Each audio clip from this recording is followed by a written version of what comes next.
نحمده ونستعينه ونستغفره ونعوذ بالله من شرور أنفسنا ومن سيئات أعمالنا من يهده الله فلا مضل له ومن يضلل فلا هادي له وأشهد أن لا إله إلا الله وحده لا شريك له وأشهد أن محمدا عبده ورسوله أما بعد فإن خير الحديث كتاب الله وخير الهدي هدي محمد صلى الله عليه وسلم وشر الأمور محدثاتها وكل محدثة بدعة وكل بدعة ضلالة وكل ضلالة في النار. رب اشرح لي صدري ويسر لي أمري واحلل عقدة من لساني يفقهوا قولي. رب أعوذ بك من همزات الشياطين وأعوذ بك رب أن يحضرون. أعوذ بالله السميع العليم من الشيطان الرجيم. من عمل صالحا من ذكر أو أنثى وهو مؤمن فلنحيينه حياة طيبة ولنجزينهم أجرهم بأحسن ما كانوا يعملون.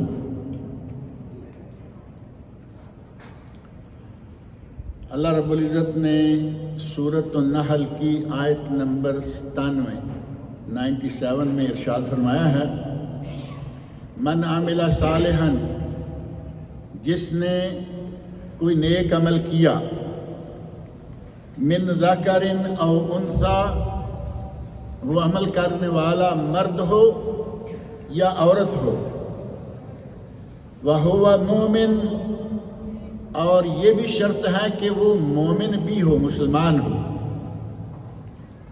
یہاں یہ بات ذہن میں رکھیں کہ اگر کوئی نیک عمل تو کرتا ہے لیکن وہ مسلمان نہیں ہے، مومن نہیں ہے، اس کے عمل کی کوئی قیمت نہیں۔ ایک چھوٹا سا اشارہ اس آدمی کی طرف جس کے بارے میں کتب حدیث میں باقاعدہ ذکر آتا ہے کہ ام المومنین حضرت عائشہ صدیقہ رضی اللہ عنہا نے پوچھا، یا رسول اللہ، عبداللہ بن جدعان عہد جاہلیت میں ایک شخص گزرا ہے جو حاجیوں پر 100 اونٹ یا 1000 اونٹ ہر سال ذبح کر کے حاجیوں کو کھلایا کرتا تھا، تو کیا اسے کوئی اجر و ثواب ملے گا؟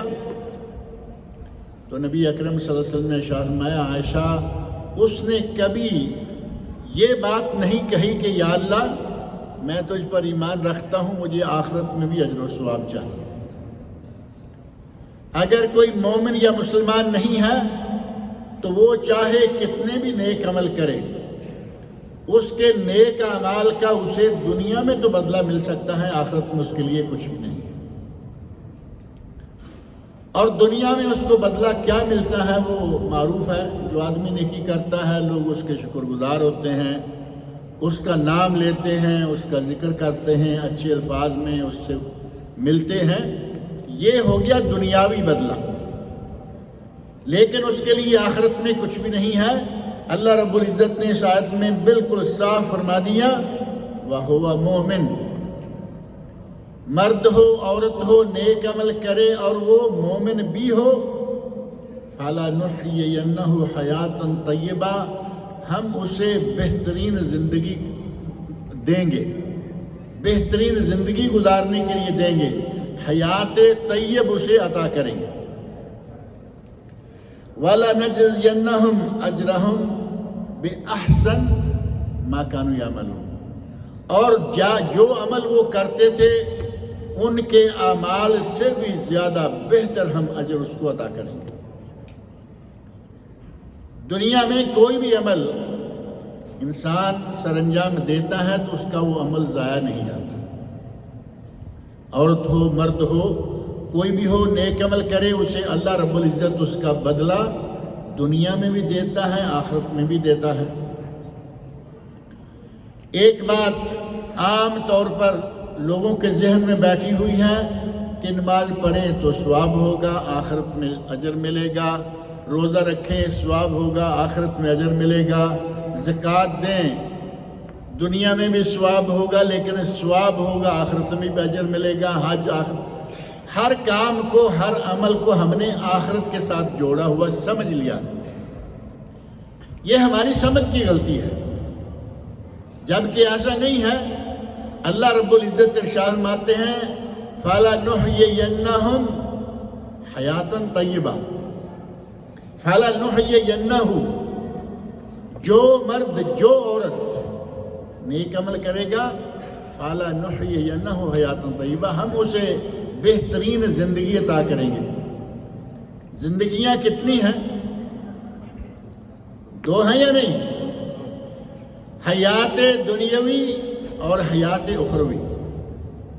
ایک زندگی ہے جو ہماری موت سے پہلے ہے، جو ہم گزار رہے ہیں، اور دوسری زندگی اگلے جہان جا کے شروع ہوگی جو ہم نے گزارنی ہے، اور اسی کے لیے ہمیں کچھ نہ کچھ تیاری کرتے رہنا چاہیے۔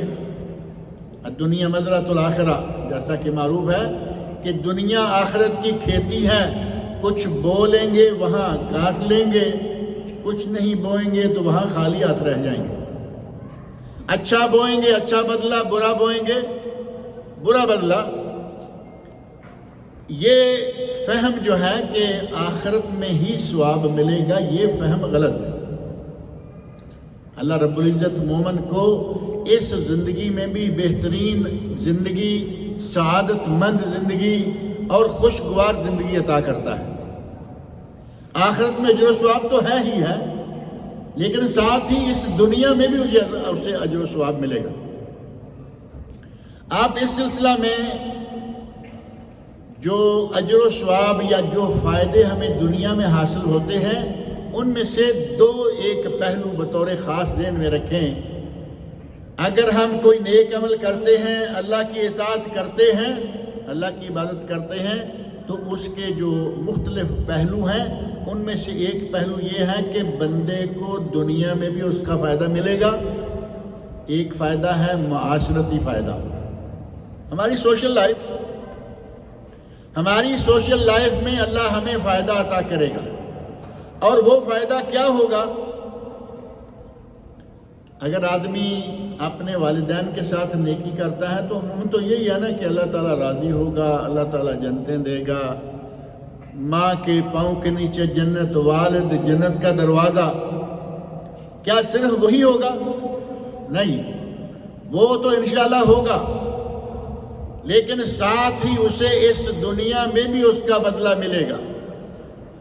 اور اس دنیا میں جو بدلہ ملے گا، سب سے پہلا بدلہ یہ ہے کہ جو اپنے ماں باپ کے ساتھ نیکی کرے گا، اللہ اس کی اولاد کو توفیق دے گا کہ اس کی اولاد اس کے ساتھ نیکی کرے۔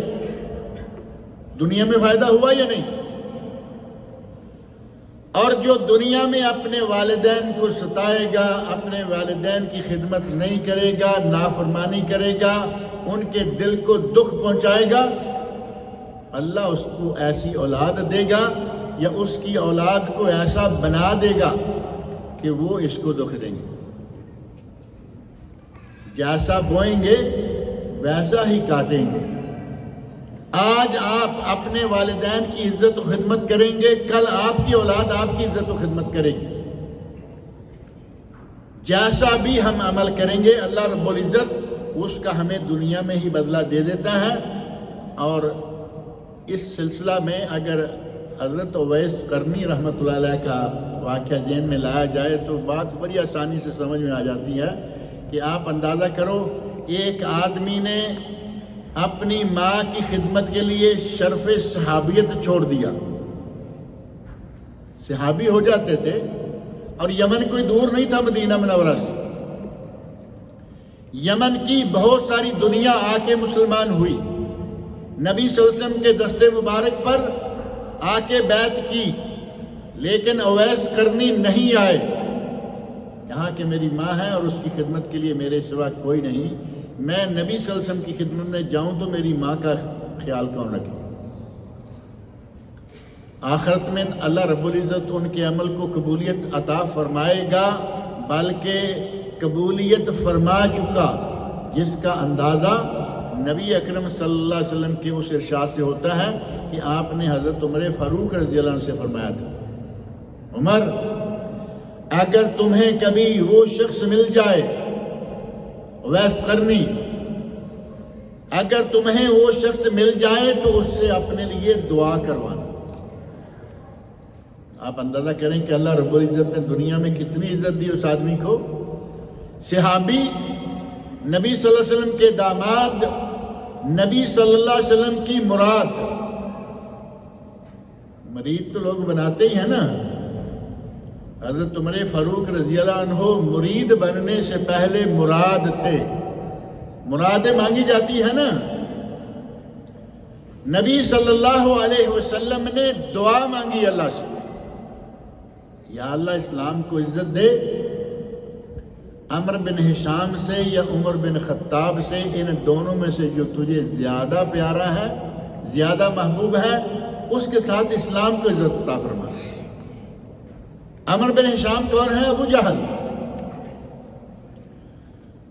یا ہمیں ابو جہل دے دے یا ہمیں عمر فاروق دے دے، لیکن ان دونوں میں جو تجھے سب سے پیارا ہے، زیادہ پیارا ہے۔ اور اللہ کو سب سے پیارے عمر فاروق تھے، اسلام کے سخت دشمن، نبی صلی اللہ علیہ وسلم کی جان کے دشمن، قتل کرنے کے ارادے سے گئے، اور ادھر اللہ رب العزت سے اللہ کے نبی نے دعا مانگ رکھی کہ یا اللہ ان میں سے کوئی ایک ہمیں دے دے۔ مراد ہوئے یا نہیں؟ مانگے ہوئے، اللہ سے طلب کیے ہوئے عمر فاروق، اور سسر بھی ہیں، صحابی ہیں، خلفۂ راشدین میں سے دوسرے خلیفہ اور پہلے امیر المومنین۔ ابو بکر صدیق رضی اللہ عنہ کا بڑا مقام ہے، لیکن انہیں کبھی امیر المومنین سنا؟ امیر المومنین کوئی نہیں کہہ رہا، حالانکہ یقیناً وہ امیر المومنین تھے، لیکن یہ لقب اس وقت تک شروع نہیں ہوا تھا۔ سب سے پہلے امیر المومنین کا لقب شروع ہوا تو حضرت عمر فاروق رضی اللہ عنہ سے۔ نبی اکرم صلی اللہ علیہ وسلم ان سے کہہ کے گئے ہیں کہ اگر کبھی اس آدمی کو تم ملو تو اس سے اپنے لیے دعا کروانا۔ اللہ نے اویس کرنی کو دنیا میں بھی عزت و آبرو عطا فرمائی، اور نبی صلی اللہ علیہ وسلم کے ارشاد سے پتہ چلتا ہے کہ آخرت میں اللہ رب العزت نے ان کے اس عمل کو قبول کر لیا تھا۔ یہ تو ہوا صرف والدین کے لیے۔ اب اگر کوئی صلہ رحمی کرتا ہے، والدین کے علاوہ بھی کتنے رشتہ دار ہیں۔ بندہ اپنی خالہ سے، اور خالہ کا رشتہ جو ہے وہ بڑا معروف ہے۔ نبی صلی اللہ علیہ وسلم فرماتے ہیں الخالۃ بمنزلۃ الام، خالہ جو ہے وہ ماں کی جگہ ہوتی ہے، اور اس میں کوئی شک نہیں ہے۔ ہماری آنکھوں دیکھی یہ باتیں، واقعات موجود ہیں کہ اگر ماں فوت ہو جائے تو اس کی سب سے بہترین پرورش خالہ کر سکتی ہے۔ اور نبی اکرم صلی اللہ علیہ وسلم کے زمانے میں ایک ایسا واقعہ پیش آ گیا تھا، ایک چھوٹی بچی پہ میں بھی حقدار ہوں، میں بھی حقدار ہوں، میری یہ بھتیجی ہے، میری یہ فلاں ہے، تو جس نے کہا کہ اس کی خالہ میری بیوی ہے، نبی صلی اللہ علیہ وسلم نے بچی کا ہاتھ پکڑ کے ان کو پکڑا دیا۔ اسی موقع پر یہ فرمایا تھا الخالۃ بمنزلۃ الام، خالہ تو ماں کے قائم مقام ہوتی ہے، تو زیادہ حقدار ہے، تیری بیوی ہی اس کی زیادہ پرورش کرے گی۔ اور آج آپ دیکھتے ہیں کبھی ایسا واقعہ پیش آ جائے، طلاق کے واقعات میں، وفات کے واقعات میں، ہر قسم کے واقعات میں خالہ ہی سب سے پہلے اس معاملے کی حقدار سمجھی جاتی ہے، اور یقیناً ہوتی ہے۔ لیکن کبھی کبھی ہمارے یہاں ضد بازی، حق دھرمی، گرما گرمی، کہا کہ نہیں وہ خالہ کون ہوتی ہے، ہم نہیں پال سکتے، یہ انداز جو ہے وہ محض ضد بازی کا ہے، ورنہ یقیناً خالہ ماں کی جگہ ہوتی ہے۔ خالہ کے ساتھ صلہ رحمی کریں، چچا کے ساتھ صلہ رحمی کریں۔ چچا کو نبی صلی اللہ علیہ وسلم نے باپ کی جگہ بتایا ہے، چچا کو باپ کی جگہ، اور یقیناً چچا باپ کا بھائی ہے۔ چچا کے ساتھ صلہ رحمی کریں، نانا نانی، دادا دادی، پھوپھی، جتنے رشتہ دار ہیں، بہنیں ہیں، بھائی ہیں، ان سب کے ساتھ تعلق قائم رکھیں، جسے صلہ رحمی کہا جاتا ہے۔ اور صلہ رحمی کا ثواب یقیناً اللہ رب العزت بہت ہی اجر و ثواب عطا فرمائے گا۔ ماں کی خدمت کرنے پر جنت ماں کے پاؤں کے نیچے، والد کی خدمت کرنے پر والد جنت کا دروازہ، اور اگر ان کے رشتہ داروں، ان کے قرابت داروں کے ساتھ آپ حسن سلوک کریں گے، صلہ رحمی کریں گے، تو کیا خیال ہے کہ وہ رائیگاں جائے گی؟ اس کا ایک تو یہ کہ اللہ رب العزت آخرت میں اجر و ثواب عطا فرمائے گا، اور اس کا دنیا میں بھی فائدہ ہے۔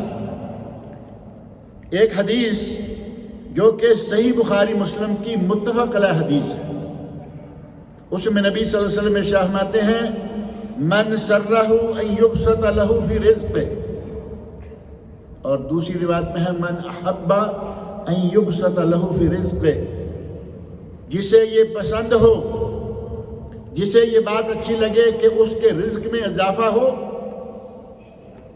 کوئی چاہتا ہے کہ اس کے رزق میں اضافہ نہ ہو؟ رزق میں اضافے کے لیے ہم نئے سے نئے کورس ڈھونڈتے ہیں، وہ کرتے ہیں، پیسہ خرچ کرتے ہیں، اچھی تعلیم حاصل کرنے کی کوشش کرتے ہیں کہ اچھا رزق ملے گا، زیادہ تنخواہ ملے گی۔ نبی صلی اللہ علیہ وسلم فرماتے ہیں کہ جسے یہ پسند ہو کہ اس کو رزق زیادہ ملے، او ینسأ لہ فی اثرہ، اور اسے یہ پسند ہو کہ اس کی عمر طویل ہو۔ تھوڑے دن پہلے میں یہ ذکر کر رہا تھا، آدمی لمبی عمر گزار کے بھی اگر آخری، ہمارے یہاں تو کہیں گے نا، آخری لمحات، آخری سال، آخری مہینے، آخری عمر، کسی آخری عمر والے کو بھی پوچھ کے کہو کہ تم مرنا چاہتے ہو، مرنے کے لیے کوئی تیار نہیں ہے،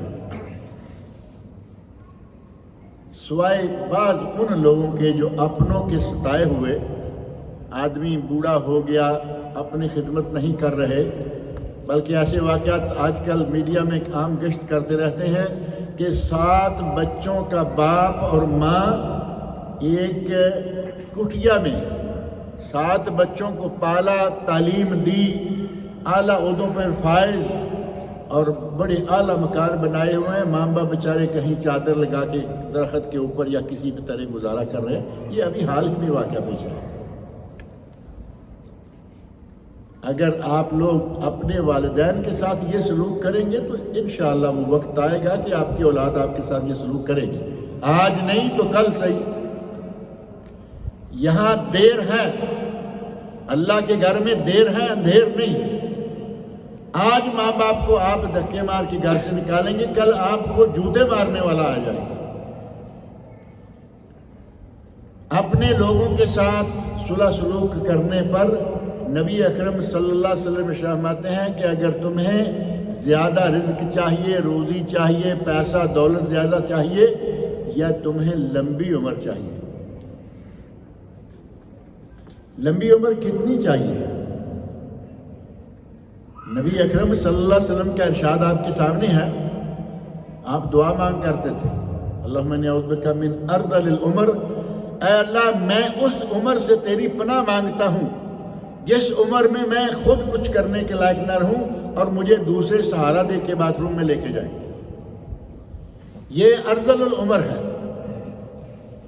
جس عمر میں آدمی اٹھ کے باتھ روم میں نہیں جا سکتا، جس عمر میں آدمی باہر نہیں نکل سکتا کمرے پر یا چارپائی پر۔ ایک تو ہوتا ہے نا صاحب فراش، تھوڑی دیر کے لیے بیمار ہوا، صاحب فراش ہو گیا، ایک اب مستقل صاحب فراش ہے، اٹھ ہی نہیں سکتا۔ اور ایسے کتنے مریض موجود ہیں کہ چارپائیوں پر ہی ان کا بیچاروں کا بول و براز بھی نکل جاتا ہے۔ نبی اکرم صلی اللہ علیہ وسلم فرمایا کہ اے اللہ میں تجھ سے اس قسم کی عمر کی پناہ مانگتا ہوں کہ یہ مجھے عمر نہیں چاہیے، اس عمر کی کبھی بھی خواہش نہ کریں، لمبی عمر مانگیں، لیکن جب تک اللہ رب العزت اس عمر کے ساتھ صحت و عافیت عطا کیے رکھے۔ عمر ہو صحت و عافیت والی، اٹھیں چلیں پھریں، اپنی حاجات پوری کریں، اللہ کی عبادت کریں، کھڑے ہو کر نماز پڑھیں۔ کھڑے ہو کر نماز پڑھنے کے سلسلہ میں میں ایک بات عرض کروں کہ ہمارے یہاں جو آج کل کرسی کلچر ہے، مسجدوں میں آپ نے دیکھا بہت ساری کرسیاں ہوتی ہیں، ایک آدمی ہے اس کی مجبوری ہے کہ وہ کھڑا نہیں ہو سکتا، ٹھیک ہے، کرسی پہ بیٹھ کے نماز پڑھے۔ ایک آدمی کھڑا بھی ہو سکتا ہے، وہ سجدہ بھی کر سکتا ہے، سجدے کے درمیان اس کے گھٹنے بینڈ نہیں ہوتے، وہ بیٹھا رہے، اٹھ کے اپنے صرف گھٹنوں پہ سیدھا کھڑا رہے، دوسرا سجدہ کرے۔ جب بینڈ کرنے کی باری آتی ہے، اتحیات کی لمبا کام ہے، اب وہ کرسی پہ بیٹھ جائے، کوئی عرض نہیں، جائز نہیں۔ ہم نے کئی ایسے لوگ دیکھے ہیں چلتے پھرتے بالکل صحیح سلامت ہیں، چلتے پھرتے صحیح سلامت ہیں، لیکن مسجد میں آتے ہی کرسی پہ بیٹھ جائیں گے، یہ جائز نہیں ہے۔ ایک آدمی جتنی نماز کھڑے ہو کر پڑھ سکتا ہے وہ کھڑے ہو کر پڑھے، جس جگہ جا کر اس کی مجبوری آتی ہے وہاں آ کے وہ کرسی کا استعمال کرے۔ بلکہ کرسیاں تو ابھی شروع ہوئی ہیں، یا پہلے لوگ ایسے نہیں تھے جن کے لیے یہ مسئلہ پیدا ہوا تھا؟ لوگ زمین پر بیٹھ کر ہی پڑھتے تھے، چاہے کوئی بھی شکل ہو۔ آج آپ یقین مانیں کہ کبھی کبھی آج یہاں سعودیہ کے بعض بوڑھوں کو دیکھنے، سعودی بوڑھوں کو دیکھنے کا موقع ملتا ہے۔ ہمارے یہاں ایسا نہیں ہے اور بہت کم ہے۔ ہمارے یہاں چلتے پھرتے آدمی مسجد میں کرسی، اور پھر جیسا میں نے عرض کیا ہے کہ جتنی گنجائش ہے، قیام ہے، قیام کرو کھڑے ہو کر، رکوع ہے، رکوع کرو کھڑے ہو کر، سجدہ کر سکتے ہیں سجدہ کرو، اور اگر سجدے میں جا کر اٹھنے کے لیے تکلیف ہے، ٹھیک ہے، رکوع کے بعد قومہ کر کے بیٹھ جاؤ اور سجدہ جو ہے وہ کرسی پہ کر لو۔ قیام بھی کرسی پر، قومہ بھی کرسی پر، رکوع بھی کرسی پر، سجدہ بھی کرسی پر، اتحیات کرسی کرسی کرسی۔ ایک حد تک جائز ہے، ایک حد تک۔ اب میں یقین مانے کے بعد لوگوں کو دیکھتا ہوں کہ وہ اتنے بزرگ، اتنے بوڑھے ہیں عمر میں، اور کہا جائے کہ اگر ہمارے لوگوں کی نسبت ان کو گنجائش ملتی ہے نا آتے ہی بیٹھنے کی، تو ان کو ملتی ہے، لیکن میں یقین مانے کبھی کبھی نہیں بلکہ بکثرت دیکھتا ہوں کہ آدمی مسجد میں آیا، آ کے اس نے کرسی کے پاس کھڑے ہو کر نماز شروع کر دی، اور تھوڑی دیر جتنا اس کو اللہ نے توفیق دی کھڑا رہا اور کھڑے قیام کیا، جماعت کے ساتھ ظاہر ہے کہ کبھی تلاوت لمبی ہو جاتی ہے، فجر میں عشاء میں خاص طور پر تلاوت لمبی ہوتی ہے، جتنا موقع ہوا اتنے کھڑے رہے اور پھر بیٹھ گئے۔ اور عموماً سعودی لوگ یا جو بھی قرآن سے زیادہ تعلق رکھنے والے ہیں، انہیں معلوم ہوتا ہے، جماعت سے نماز پڑھنے والوں کو معلوم ہوتا ہے کہ کتنا وقت کب یہ رکوع کرے گا، کون سی اب آیات آ رہی ہیں، اب یہ رکوع کرے گا۔ رکوع جانے سے پہلے پھر کھڑے ہیں تاکہ رکوع قیام سے رکوع میں آئیں، بیٹھے بیٹھے رکوع نہ کریں، قیام سے رکوع میں آئیں، قیام سے آئے، رکوع کیا، اب زمین پر جا کے گھٹنوں کی گنجائش نہیں بنتی، اب کرسی پہ پھر بیٹھ گئے۔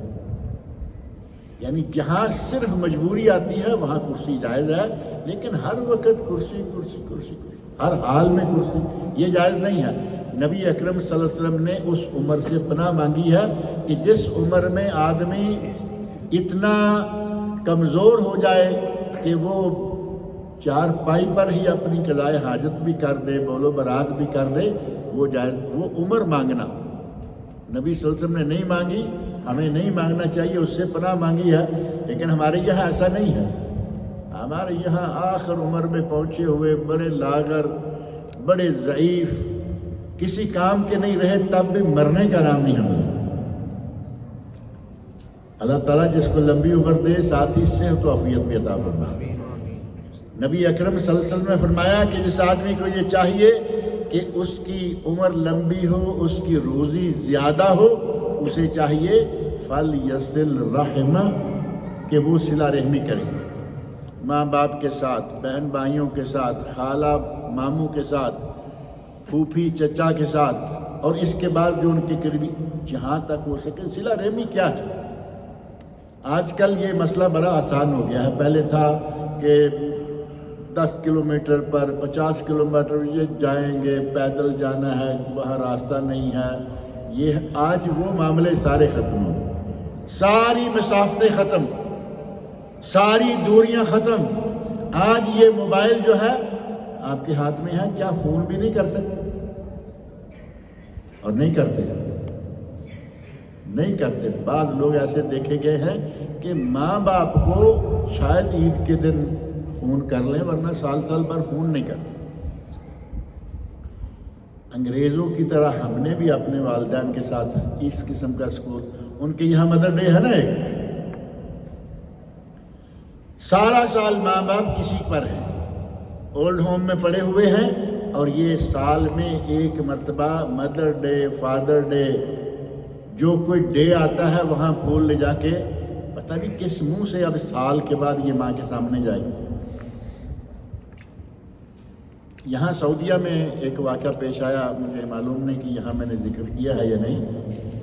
ایک آدمی نے, ہر طرح کے لوگ ہر جگہ موجود ہیں, ایک آدمی نے کیس کیا, کہا کہ مجھے میرے بیٹے سے خرچہ چاہیے. کیس ہو گیا, قاضی نے کیس سنا.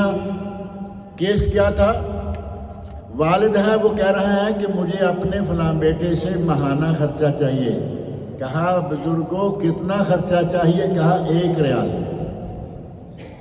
پہلے لڑکے نے بڑی باتیں کی, یہ تو بڑا مالدار ہے, اس کے پاس تو بہت کچھ ہے. قاضی نے کہا خاموش رہو, یہ تمہارا باپ ہے یا نہیں ہے؟ اس کا تم پر حق ہے, اس کا خرچہ دینا تم پر واجب ہے. اب باپ سے پوچھا خرچہ کتنا چاہیے, تو کہا 1 ریال. اور اب یہاں والد نے کہا کہ مجھے ہر مہینے میرے ہاتھ میں وہ ریال خود دے کے جائے. یہاں تھی اصل بات, میرے ہاتھ میں 1 ریال یہ ہر مہینے دے کے جائے. اب قاضی نے فیصلہ کر دیا کہ اپنے والد کو ہر مہینے جا کے ہاتھ میں 1 ریال دے کے آیا کرو. لڑکے نے کہا حاضر جناب, دیں گے. ریال تو کیا قیمت ہے اس کے لیے. حاضری لگائی, اٹھا نکل گیا. قاضی نے اس بزرگ کو روک لیا, کہا بتائیے یہ آپ نے کیا کیا ہے؟ آپ نے 1 ریال کے لیے بچے پر کیس کر دیا. تو اس نے کہا شیخ صاحب آپ نہیں جانتے, یہ سال بھر مجھے نظر ہی نہیں آتی. مجھے اس کو دیکھنے کی خواہش ہے, میرا بیٹا ہے, سال بھر نظر نہیں آتا. میں نے یہ شرعی طور پر اپنا حق استعمال کیا ہے, اور یہ شرط لگائی ہے کہ یہ 1 ریال مجھے میرے ہاتھ میں دے کے جائے. جس طرح کا بھی منہ لے کے آئے گا میں تو اس کا منہ دیکھ لوں گا. ظاہر ہے کہ جو پہلے سال بھر نظر نہیں آتا تھا, اب قاضی کے ڈنڈے سے آئے گا, وہ اچھا منہ لے کے تو نہیں آئے گا. آئے گا تو گرما گرمی میں ناراض, ٹیڑھے ترچھے منہ کے ساتھ, لیکن وہ کہتا ہے کہ میں اس کا منہ تو دیکھوں گا. جب قاضی نے سنا کہ یہ سال بھر آیا نہیں کرتا تھا, ملا نہیں کرتا تھا, تو کہا کہ یہ بات تو مجھے اس وقت بتا دے, میں یہ جو فیصلہ ہے 1 ریال والا ہر مہینے ہاتھ میں دینے والا یہ بھی کرتا, اور اسے سزا بھی دیتا کہ اس نے باپ کے ساتھ اتنا ظلم روا رکھا ہوا تھا. لیکن یہاں اس قسم کے فیصلے ہو جاتے ہیں. آپ کو معلوم ہے کہ ہمارے یہاں اول تو اس قسم کا کیس کرنے کی کوئی ہمت نہیں کرتا, اور اگر کوئی کیس کر دے تو اس کی کوئی سنتا نہیں. جس آدمی نے مال و دولت کمایا, والد پہ خرچہ کرنا اپنے لیے اس نے حرام کیا ہوا ہے, وہ پیسے والد کو نہیں دے گا, وہاں وکیل کو نہ کسی کو دے گا, تاکہ کیس ختم کرا دیں, کیس کو ڈیلے کراتے رہیں. بابا حضور مر جائیں گے, کیس ختم ہو جائے گا. صلہ رحمی آج کے دور میں بڑی آسان ہے. کم از کم اپنے رشتہ داروں سے موقع بموقع السلام علیکم جسے کہتے ہیں ہیلو کرتے رہنا چاہیے. اللہ کے نبی نے فرمایا دنیا میں بھی رزق ملے گا اور عمر بھی لمبی ہوگی, بہت ہی بڑا اس کا فائدہ ملے گا. اور رہا اللہ کی ذکر, اپنی زبان سے اللہ تعالیٰ کی ذکر, یہ بھی عبادت ہے نا. اور ہمارے یہاں عموماً ہم سمجھتے ہیں کہ زبان کا اس میں کیا معاملہ ہے, اس سے کیا دنیا میں ٹھیک ہے, آخرت میں اللہ تعالیٰ سبحان اللہ الحمدللہ کہنے سے اللہ تعالیٰ آخرت میں کچھ اجر و ثواب دے گا. حالانکہ اگر آدمی اسی زبان کو دنیا میں غلط استعمال کرے گا تو کیا ہوگا. صحابہ کرام میں سے بعض لوگ اپنی زبان کو پکڑ کے کہا کرتے تھے کہ تو ہی وہ ہے جس نے مجھے کئی ہلاکتوں میں ڈالا ہے. زبان ہی کی وجہ سے آدمی کی عزت ہوتی ہے، زبان ہی کی وجہ سے آدمی لوگوں کی نظروں سے گر جاتا ہے، اور زبان ہی وہ چیز ہے کہ جس کے نتیجے میں مار بھی پڑتی ہے، کبھی کبھی نہیں بلکہ بہت ایسے واقعات، بہت ایسی لڑائیاں، بہت سارے جھگڑے ہی اس زبان کی وجہ سے، بات معمولی چلی، سامنے نے بد زبانی شروع کی، اب بد زبانی کے جواب میں ہم بھی تو اتنے ڈھیلے نہیں ہوتے نا، اتنے ڈھیلے تو ہم بھی نہیں نا کہ وہ گالی دے اور ہم سنتے جائیں گے۔ اسی زبان نے دنیا میں ذلت و خواری اور مار پیٹ بھی کروائی، اور اسی زبان کے نتیجے میں گناہ بھی ہوا، اور اسی زبان کے نتیجہ میں اگر اس کو سنبھال کے رکھے گا، زبان کی حفاظت کرے گا، تو یہ سارے کے سارے مسائل جو ہیں یہ بھی دور ہو جائیں گے۔ یہ بہت ساری مشکلات، بہت سارے مسائل کا منبع ہے زبان۔ نبی اکرم صلی اللہ علیہ وسلم فرماتے ہیں کہ زبان پر اگر آدمی کنٹرول کر لے، صرف ایک زبان پر، اپنی زبان پر آپ کنٹرول رکھیں، یقین مانیں کہ دنیا کے تقریباً آدھے جھگڑے ختم ہو جائیں گے۔ لیکن سب لوگ کنٹرول کریں، دو چار کریں گے تو اس سے کیا ہوگا؟ اور مسلمانوں کو تو سب کو چاہیے نا، نبی اکرم صلی اللہ علیہ وسلم کے ارشادات ہیں، نبی صلی اللہ علیہ وسلم کے ارشادات کو اپنے سامنے رکھتے ہوئے ہمیں چاہیے کہ ہم اپنی زبان پر کنٹرول رکھیں۔ علماء نے باقاعدہ کتابیں لکھی ہیں کہ اس زبان سے کیا کیا آفتیں سرزد ہوتی ہیں، کن کن مسائل و مشکلات میں انسان دنیا میں مبتلا ہو جاتا ہے، اور اگر اسی زبان کو اللہ کے ذکر کے ساتھ رکھے گا، سبحان اللہ، الحمدللہ، اللہ اکبر، نماز پڑھے گا، اور اگر نماز پڑھتا ہے تو نماز کا ایک فائدہ تو یہ ہے کہ آخرت میں اللہ رب العزت اس کا اجر و ثواب دے گا، اور دوسرا فائدہ یہ ہے کہ دنیا میں ہوتے ہوئے بندہ اپنے رب سے گفتگو کر لیتا ہے۔ کبھی تصور کیا آپ نے کہ بندہ کیسے گفتگو کر لیتا ہے؟ بڑا معروف ہے نا کہ نماز معراج مومن ہے، نماز مومن کی معراج ہے، دنیا میں ہوتے ہوئے مومن کی معراج یہ نماز بن جاتی ہے۔ کیسے؟ صحیح مسلم میں حدیث ہے، قسمت الصلاۃ بینی و بین عبدی ولعبدی ما سأل، میں نے نماز کو اپنے اور اپنے بندے کے درمیان آدھا آدھا کر لیا ہے۔ قسمت الصلاۃ بینی و بین عبدی نصفین، دو حصے کر کے آدھا حصہ اپنے بندے کے لیے، آدھا اپنے لیے۔ اس حدیث میں جو خاص لفظ ہے قسمت الصلاۃ، میں نے نماز کو دو حصوں میں تقسیم کیا ہے۔ صحیح مسلم کی حدیث نکال کے دیکھ لیں، آگے آپ کو نماز کی تقسیم کے جو کلمات ملیں گے وہ والضالین پر جا کر ختم ہو جاتے ہیں۔ تو کیا چیز تقسیم ہوئی؟ سورۃ الفاتحہ۔ اور یہ حدیث قدسی ہے، نبی صلی اللہ علیہ وسلم ارشاد فرماتے ہیں کہ اللہ فرماتا ہے قسمت الصلاۃ، نبی صلی اللہ علیہ وسلم نے یہ کہہ رہے ہیں، اللہ رب العزت کے ارشاد کو نبی اکرم صلی اللہ علیہ وسلم بیان فرما رہے ہیں، قسمت الصلاۃ بینی و بین عبدی نصفین ولعبدی ما سأل، میں نے اپنے بندے کے مابین اور اپنے مابین نماز کو دو حصوں میں کر لیا ہے، اور وہ ہے صرف سورہ فاتحہ۔ سورہ فاتحہ نماز، اور جس نماز میں کوئی سورہ فاتحہ ہی نہیں پڑھتا تو کیا وہ نماز ہوگی نا؟ اللہ نے سورہ فاتحہ کو نماز کا نام دیا ہے، اور ہمارے یہاں بہت ساری دنیا ایسی ہے کہ سورہ فاتحہ کے بغیر نماز پوری کر پڑھ دیتے ہیں۔ حتیٰ کہ یہاں جو آپ نماز پڑھتے ہیں عموماً آپ کو ہر جمعہ میں شاید کبھی کبھی کوئی جمعہ آتا ہے کہ جنازہ نہ ہو، ورنہ ہر جمعہ میں جنازہ ہوتا ہے، اور ہمارا جنازہ پاکستان انڈیا کا۔ اللہ اکبر، سبحانک اللہم و بحمدک و تبارک اسمک و تعالی جدک و لا الہ غیرک، اور بس سورہ فاتحہ یہاں نہیں۔ نام کیا رکھا ہوا ہے ہم نے؟ نماز جنازہ، اور سورہ فاتحہ نہیں ہے جس کا نام اللہ نے نماز رکھا ہے۔ اب یہاں سورہ فاتحہ پڑھنی تھی، یہاں پڑھتے نہیں۔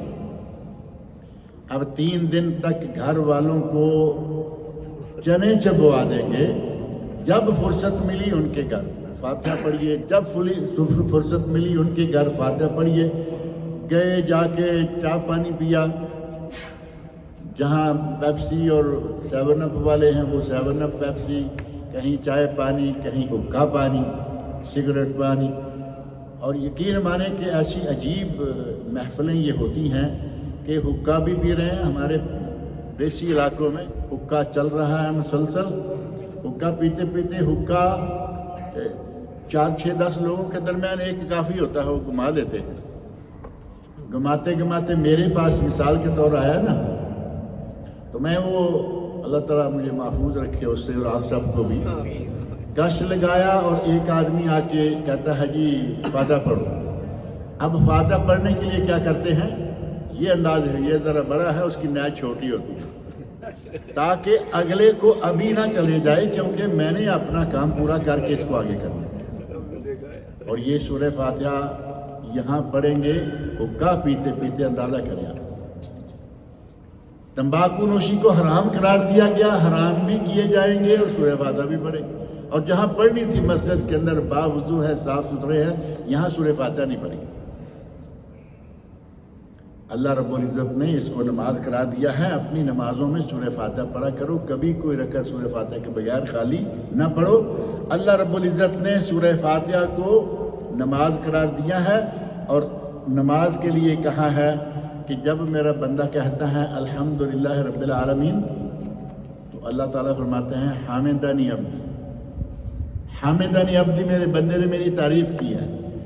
جب کہتا ہے الرحمن الرحیم، اللہ فرماتا ہے اثنا علی عبدی، میرے بندے نے میری ثنا بیان کی ہے. اور جب کہتا ہے مالک یوم الدین، اللہ تعالیٰ فرماتے ہیں مجدنی عبدی، میرے بندے نے میری تمجید بیان کی ہے.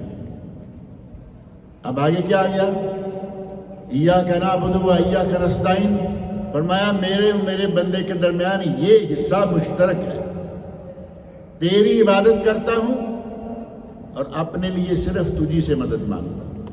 اللہ فرماتے ہیں یہ ہمارا مشترکہ ہے، میرا اور میرے بندے کے مابین.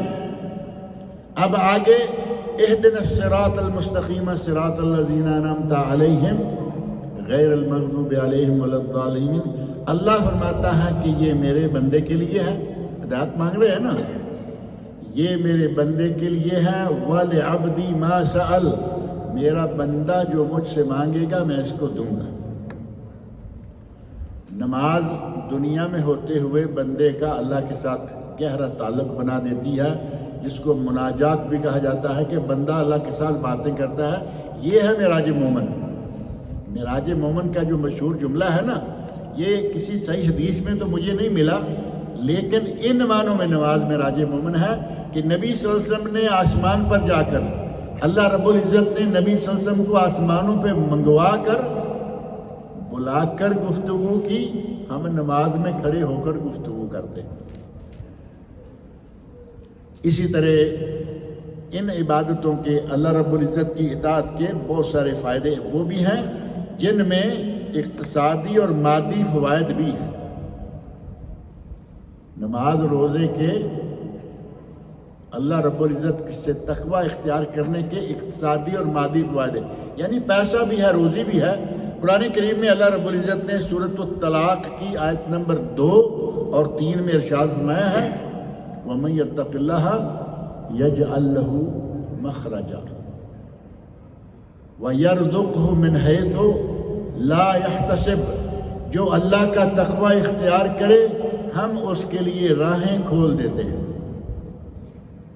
پریشانیاں دور جاتی ہیں. نبی صلی اللہ علیہ وسلم فرماتے ہیں کہ جو آدمی اللہ کا تقوی اختیار کرے اللہ اس کے غم پریشانیاں دور کر دیتا ہے، اس کے لیے راہیں کھول دیتا ہے اور اسے وہاں سے رزق دیتا ہے جہاں سے اس نے کبھی سوچا بھی نہیں ہوتا.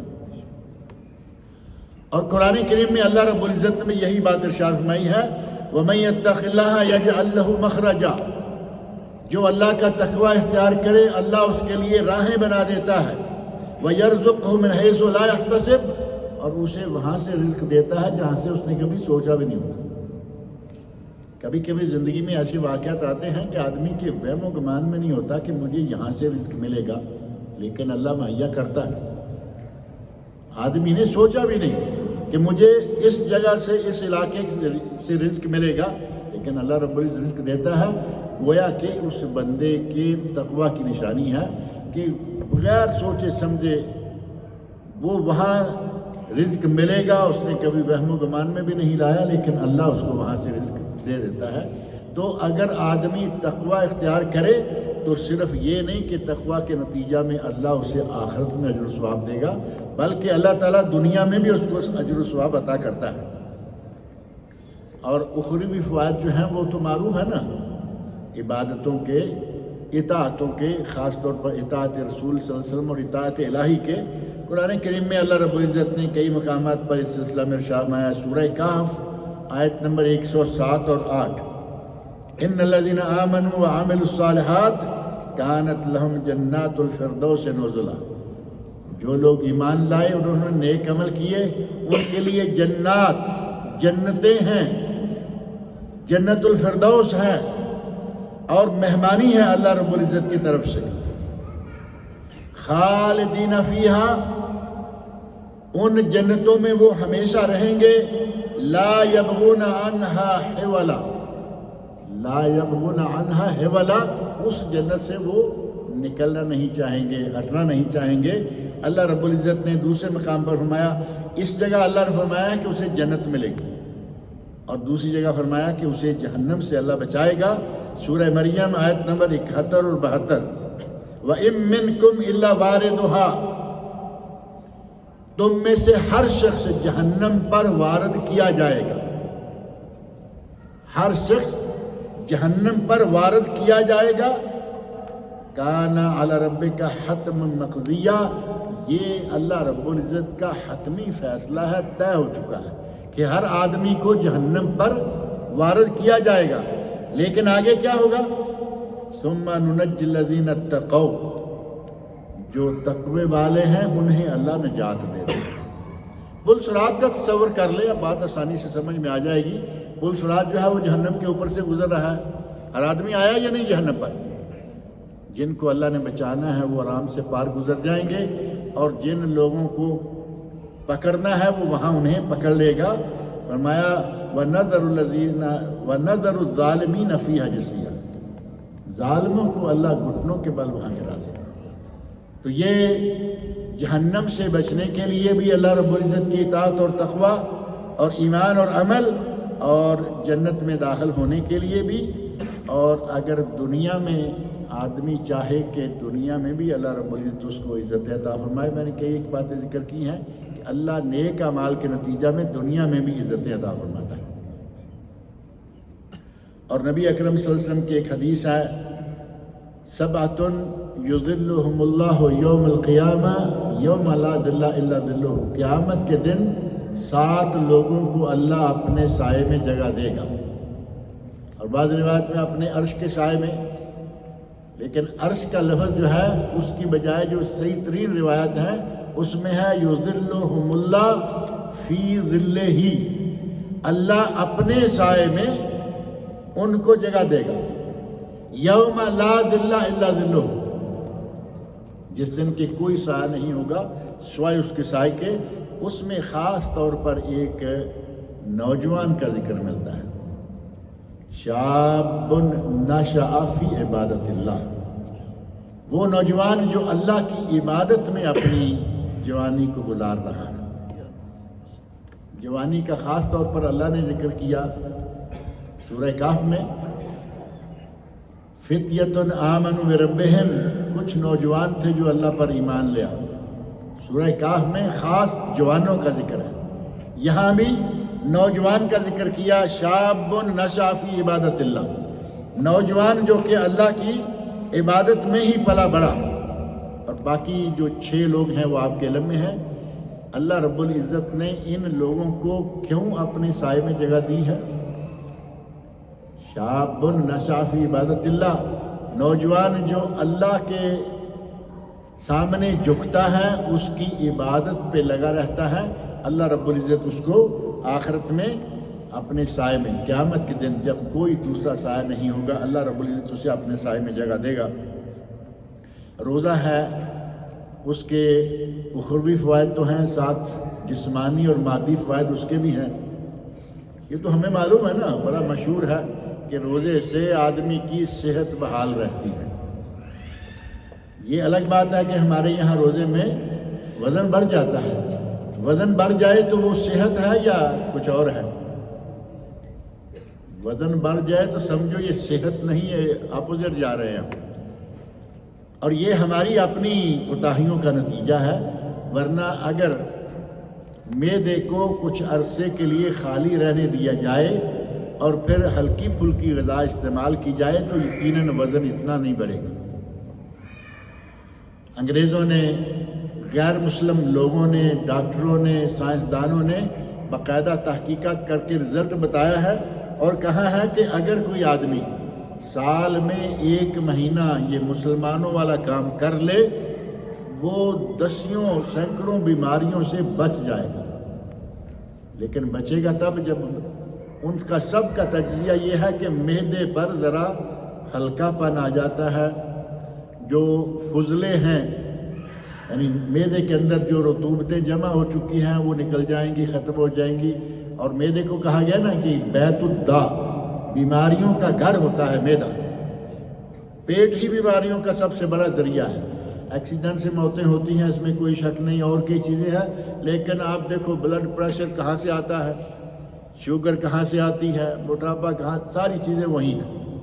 اگر آدمی روزہ صحیح طریقے سے رکھے تو آدمی کی صحت قائم رہے گی، صحت قائم رہے گی، ڈاکٹروں پر پیسے خرچ نہیں ہوں گے۔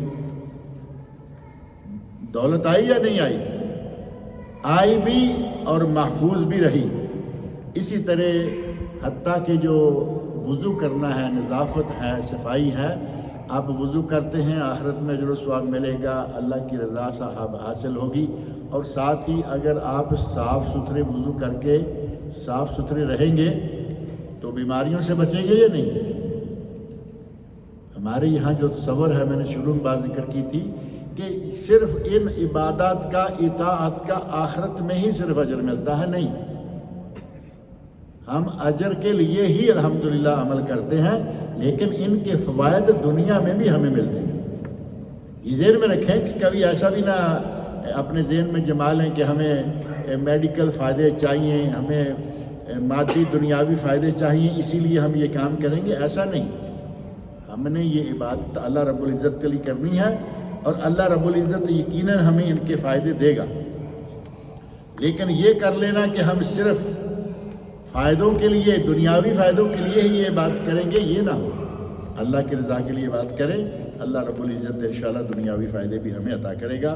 اللہ رب العزت سے میری دعا ہے کہ وہ مجھے اور آپ سب لوگوں کو نیک عمل کی توفیق عطا فرمائے۔